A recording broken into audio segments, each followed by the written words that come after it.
अस्सलाम वालेकुम, welcome to cook and present. मैं हूं आरज़ू खान और आप देख रहे हैं हमारा YouTube channel cook and present.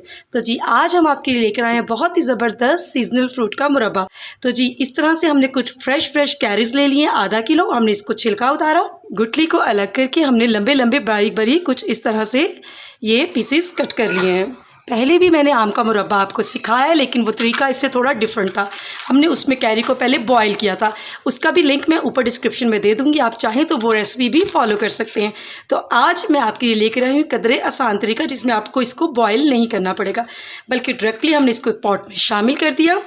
इसके साथ ही हम इसमें शामिल कर देंगे चीनी, तकरीबन 1 गिलास यानी कि 250 ग्राम्स।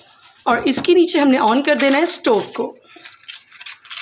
कोई पानी हम इसके अंदर ऐड नहीं करेंगे, चीनी अपना पानी छोड़ेगी जिसके अंदर ये कैरी पकेगी। इसके अंदर शामिल कर दूंगी लाल मिर्च पाउडर हाफ़ टी स्पून, जो इसको बहुत अच्छा सा कलर भी देगी और जायका भी। 1/4 टीस्पून काली मिर्च पाउडर और 1 टीस्पून इसके अंदर जाएगा काला ज़ीरा, जो कि इसके अंदर बहुत ही ज़बरदस्त सा इफ़ेक्ट भी देगा और जायका भी देगा। तो जी इसको हमने कर देना है ऊपर से कवर, और 20 मिनट तक हमने इसको ऐसे ही बिल्कुल हल्की आंच, जिसको दम वाली आंच कहा जाता है, इसको कुक होने देना है। मुरब्बे को पकते तकरीबन 15 मिनट हो चुके हैं। ये देखिए इस कंडीशन में आ गया है, क्योंकि तब सारी की सारी चीनी मेल्ट हो चुकी है।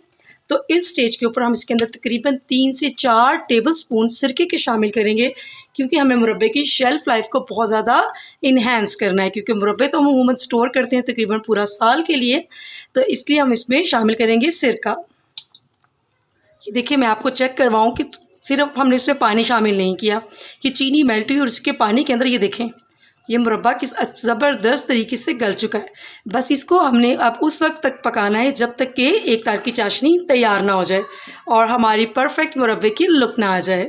तो जिसको हम होने देते हैं कुक, और आपको दिखाते हैं रेडी करने के बाद। और तब तक आप करने वाले हैं हमारे चैनल को सब्सक्राइब, लाइक और कमेंट में बताने वाले हैं कि आपको हमारी रेसिपी कैसी लगी। सिरका शामिल करने के बाद तकरीबन 10 मिनट हमने पकाया और ये देखें मुरब्बा ऑलमोस्ट तैयार हो चुका है। अब हम चेक कर लेंगे कि क्या एक तार की चाशनी रेडी हो गई है। तो जी यूँ आपने चेक कर लेना है। ये देखें एक तार बन रही है, तो इसका मतलब हमारा मुरब्बा बिल्कुल रेडी है।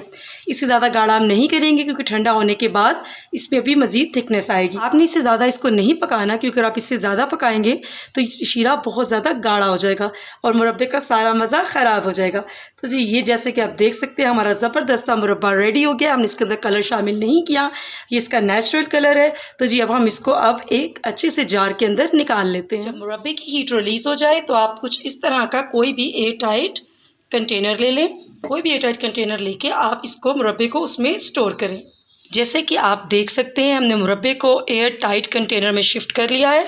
अब इसके ढक्कन को खूब अच्छे से बंद कर दूंगी, क्योंकि मेरा मुरब्बा बिल्कुल कूल डाउन हो चुका है। अब जो टिप्स आपके लिए ज़रूरी हैं वो ये है कि एयर टाइट कंटेनर में बिल्कुल पानी का एक कतरा भी नहीं होना चाहिए, ये फुली ड्राई होना चाहिए। तो जी आपका मुरब्बा सेफ़ है, बिल्कुल 1 साल तक इस्तेमाल करने के लिए बिल्कुल ख़राब नहीं होगा और आप इंजॉय कर सकेंगे पूरा 1 साल। आप जितनी भी मिकदार में बनाना चाहें आप इस क्वांटिटी को डबल करते जाएं। इंशाल्लाह ताला आपका मुरब्बा बहुत ही ज़बरदस्त और मज़ेदार बनने वाला है। तो इसके साथ ही हमारा खट्टा मीठा चटपटा बहुत ही मज़ेदार आम का मुरब्बा रेडी है। आप इसको ट्राई करें, अपना फ़ीडबैक दें, इंशाल्लाह ताला आपको बहुत पसंद आने वाला है। तो जी इसके साथ ही मुझे इजाज़त दीजिए, दुआओं में याद रखें और अपने चैनल का भी खूब ख्याल रखें। ओके जी, अल्लाह हाफ़िज़।